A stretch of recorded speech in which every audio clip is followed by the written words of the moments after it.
Welcome to VLGA Connect. My name is Catherine Arndt and I'm the Chief of the VLGA Connect studio. I hope you enjoy today's Connect episode brought to you by the VLGA, the national broadcaster on all things local government.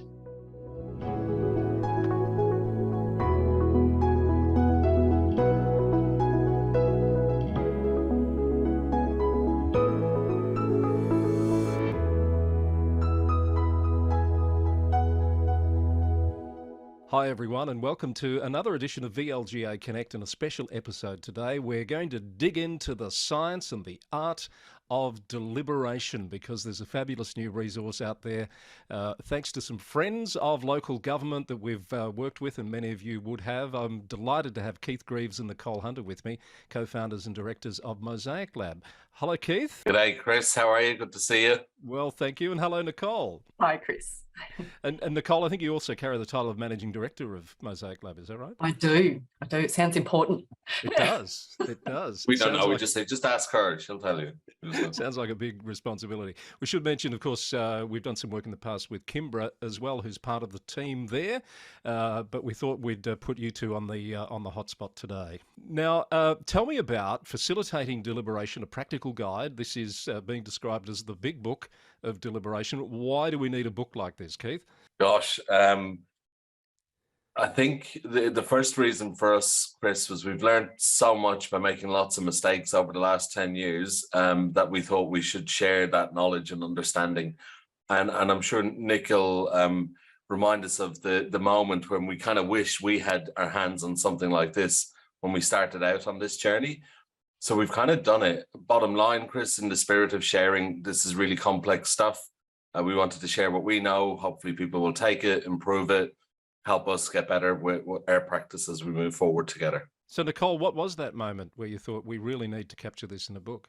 There was this moment, Chris, back in 2014, when we were invited to facilitate the City of Melbourne's 10-year financial plan process. And it was one of the first big deliberations, particularly at a local government level. And we hadn't run one before. And a colleague of ours kindly shared the first couple of days of her run sheets. Right. And then we were on our own. And we kind of made it up from there. Right.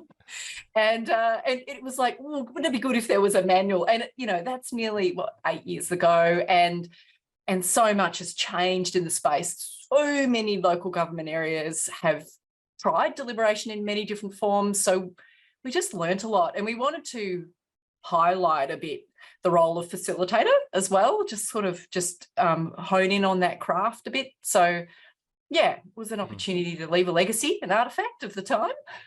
So I know personally, because I've done some work with your team in my local government career prior to VLGA 2020 coming in, but it of course put the spotlight on deliberative engagement. How significant a development was that for the craft that you're involved with 24/7? Yeah, that was super significant. That shifted the context in Victoria massively. There were lots of people looking at doing similar things, you know, council plan, community vision, asset financial plans. So it elevated the activity in this space and created a great opportunity to trial different approaches, look at short form and long form. And so it really created a pool of really great opportunity to teach a whole heap of people about this process, let alone do it in action. And we've got all these people now in Victoria that have been participants of it. There's something like 56,000 hours of participants that have been involved in deliberations for the last 8 to 10 years. So that, pool of active citizens is now this amazing resource for local governments and other governments to kind of tap into. So is this a guide for local government or is it broader than that? Oh, it's definitely broader. It's anybody dealing with any matter of complexity within the work they do. Certainly it's focused on mostly the lessons learned through our big deliberative processes, but we would apply these to any circumstance where we're working. And right back, Chris, to probably 4 or 5 years before the Act changed, we were working together and applying this had these extraordinary experiences. And I think, Chris, the work we did at Hobson's Bay was one of the first places we applied our research on critical thinking. And we all remember standing in the room going, oh my God, this is working. They're asking really different questions. They're thinking really differently. Gosh, quick, note it down, figure out what's happening. So there's been a long journey leading up to the Act, but also I think since the Act has happened, there's people watching this all over the world. And I think we're still kind of coming to grips with that. It's so unique. You know, we have the Primo Act for the water sector about the price of what we pay for water in Victoria. They've been at this probably 4 or 5 years ahead of local governments. Same community, you know, same communities, but now the local governments are in there too. Yeah. So we're increasing this legislative environment for this, get people involved in big, complex stuff. And I think that's going to have parameters or a ripple effect onto many, many sectors. And we've talked a bit about the Victorian context, but what about broader around Australia? Because I'm sure you work beyond the state borders as well. Are they in the same sort of position of needing this guidance? So, yeah, the short answer is yes. Yeah. And Victoria's pretty unique because of Primo and the Local Government Act. Right. It's just created an environment where there's way more has happened, and it's really elevated engagement with communities more generally across Victoria. And I think the other states have been looking on with a little bit of FOMO and a little bit of kind of like curiosity about what change that's made. So I truly think Victoria's got a great leadership opportunity here. And yes, it is happening in other states, just hasn't happened to the same extent. So there are things around electricity distribution, there are things around water, there are things around major decisions around legislation for waste, those sorts of things that have happened in other states, but not to the same extent that's happened in Victoria. So tell us about the book itself. What can we expect from it? How will it be used, or how do you hope it will be used? I'll talk to what I said at the start about the lessons learned, and Nick, you probably give us more of a sense of the structure as well in the book. But what we did do, and I wasn't joking when I said all the errors we made along the way and the lessons we learned, and we actually said, we should publish that, lessons learned, and let's be really candid about it. So you'll see throughout the book, and I'm sure it wouldn't take people long to find, that must have been that project. We're pretty open about what happened and what went wrong and what was the insight and what was the action we took as a consequence. And these shaped the way we developed our processes and steps over many iterations as we progressed over the years. So the lessons learned are highlighted throughout the book at all stages, the planning, the doing, when you're in the thick of it, the kind of post-completion phase. They're really a core insight and something we wanted to make a real feature of. And so you'll see it, they're really strong pop-outs, there were headlines on it, a little side note saying, remember to do this or be careful of that, and they're a kind of gold that we kind of discovered along the way while we were rewriting our thoughts and setting it out in this format. So just before we do get into the structure, Nicole, Keith, you make it sound like you might have a few battle scars. Have you had some actual failures along the way that you've learned from? Oh, wow. Gosh. Yeah, heaps. I don't know where you'd start with that. Where would I start? I think maybe some underestimating of what people are capable of would be a common theme earlier on. And I think we're always pretty generous about what participants are capable of doing. But we learned early in the process that we could go harder. We could expect more. We could do more with participants. They were there and willing to take on the challenge and make it a really serious opportunity.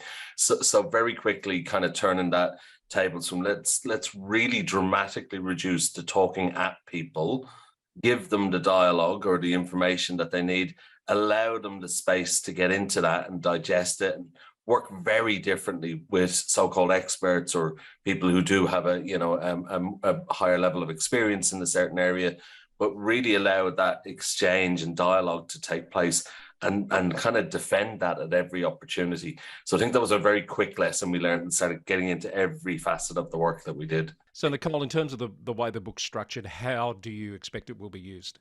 Yeah, so I think the main thing is that it's a resource for facilitators. So I mean, that's it. We've focused on that particular role. So we hope that people who might facilitate even meetings, even if it's not a deliberation, if you're wanting to run a really good meeting, there's some good tools in here that anybody could use. You can take bits out and use them in part. It's also for anybody who might be auspicing a deliberation, so a decision maker in an organisation, your CEO, your mayors, your councillors, etc. It's got some useful stuff at the front end about what you need to do, what your responsibilities are, what your considerations might need to be.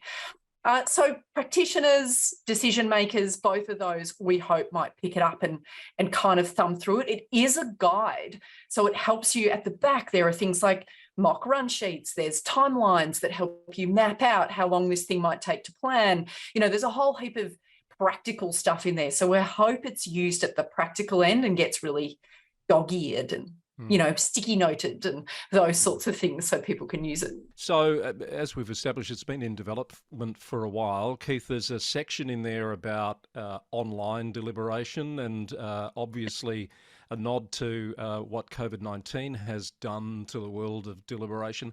How different is this book now as a result of that? Yeah, it's a great question, Chris. Yeah, completely different. I mean, like everyone going into COVID, we had to pivot pretty quick.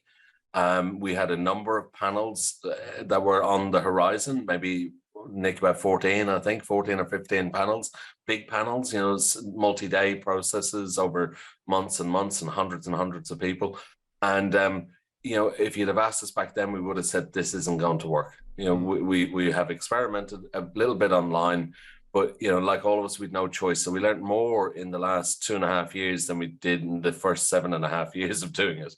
Yeah. And what we found unexpectedly is you still had to work at your methods, your process. And we've tried to align those in the book to say, well, this is how you do it online. This is consideration from face-to-face. And really on the back end of it now, where we are is saying, well, it's not one or the other, it's both. That actually there are processes we do online that are enormously more effective than being in the room, particularly for accessing data or helping people feel relaxed or making it accessible for people to actually join in the first place. We've seen some extraordinary characters. Nick always reminds me, we've had people on dialysis running on these conversations or single parents that it's not a chance they'd be able to leave. People who've just given birth joining in on this stuff. So it's opened up an extraordinary world that feels fairer, more open to the conversation, but also much deeper. I've seen best group work I've ever seen in over 20 years of doing this work online. Really focused, very serious, very supported, amazing, really transformative for the work we do. And I would say, Chris, now we would weave both online and face-to-face together for a process. That it's not, you've got to kind of remember, I think habitually face-to-face, we go, yeah, we should all get back to that. But it does actually exclude people. And there are some processes that aren't as good face-to-face as they are online. And ditto, online excludes people. And there are processes online that don't work. So we've looked at how do we weave these two things together so you can use both mediums really well for a process. So one of the comments I read in the description of this book is it's full of insider secrets and authentic lessons learned. Have you considered the possibility that you're actually equipping your competition in the facilitation space with this how-to guide? Oh, we are. We do know that. We don't mind. There aren't actually loads and loads of facilitators out there who deliver deliberations. And we need more of them in Australia, in the world. I mean, really, we believe that this is about kind of building the capacity of the sector rather than, we have an abundance mentality, I guess, Chris, rather than a scarcity mentality. And I just think that there's huge possibilities of sharing it in many different forms, not just deliberation. So we share a lot. We like to.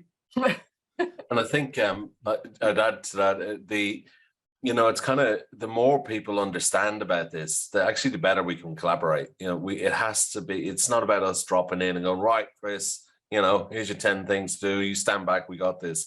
We can't. We have to work together. So the more transparent we can be about the challenge that we're all facing and work collaboratively and iteratively in this space, it can only be a good thing. I didn't flag that question with you ahead of time because it just occurred to me while we were talking, but you answered it exactly as I expected you would. Well done. How does it feel, you, Nicole, Keith, and your colleague Kimbra, to have your name on the cover of a book and to be published authors officially? It's crazy. It's kind of, my mum has this up on her coffee table just for anyone to see. Yes, you're right. I'm very proud. It is pretty cool. It's very exciting. It's it took us about 2.5, 3 years to get this down. And if anybody tells you that writing a book is easy, writing the words is easy, it's the editing that almost kills you. So that took 2 years. So, it kind of pulled blood, sweat and tears out of us, but it's super exciting and it's pretty and I like to share it and, all that sort of stuff. So for me, we were quite emotional when we launched it because we sent it out to our heroes around the world, and we really dork out on this stuff, and we're part of an international group called Democracy R&D, and we worked for 2 years just to get in, knocking at the door on this research group because we're practice researchers. We like to share and learn and publish our practice as we go. And so we're very excited to be with them. We met all our icons in the field, internationally, everywhere. And got involved in all sorts of things in the last couple of years. And then we thought, well, maybe we could send them the book and see what they thought about it. And that felt really vulnerable, But then when we had the likes of Oliver Escobar and others coming back to us and saying what they said was just amazing, It was kind of embarrassing because you tend to sit back a bit as facilitators. So you kind of had to step in and graciously accept it. And at the launch, we had Art O'Leary, who we've never had the pleasure of working with Art, but he'd heard Art O'Leary, of course, from Ireland and the constitutional work they did there. It's like an icon for us, And he instantly said, "Yeah, I'd be absolutely delighted to come along and share and help promote." And that's a great relationship we've started now. But I think that has been extraordinary, and we can see the book gets sold automatically, and off it goes, and it's gone all over the world at this stage, which I did not expect, So no, we didn't expect it at all. We thought it would just be a little burst and then it would just be there. Several copies to our family, one free one to everyone on the team. Well, I for one am not surprised. Well done. So just to that point you just made, Keith, it is available digitally as well as in hard copy. And if people watching and listening to this would like to find out more about it, how do you find it? Is it in stores or is it only online? We want to say it's in all good bookstores, but we just haven't quite got there yet. No, it's just go to our website, mosaiclab.com.au, and it's there. And there is actually a whole heap of additional resources you can freely access, even if you don't want to buy the book, on our website. We have a whole hub dedicated to deliberation resources. So there's lots of stuff on there that we do like to give away. It's one day we'll be in all good bookstores, Chris, I promise. We've been told it was on a couple of reading lists now at universities and in Edinburgh and other places. And we're like, wow, that's exciting. That is exciting. Yes, you've definitely made it. Definitely made it. All right. Thank you. Great to talk with you. Always good to see you and to find out about this massive step forward in Deliberation, the big book of facilitating deliberation. It's called. Congratulations, Nicole. Congratulations, Keith. And thanks for coming on VLGA Connect. Thanks, Chris.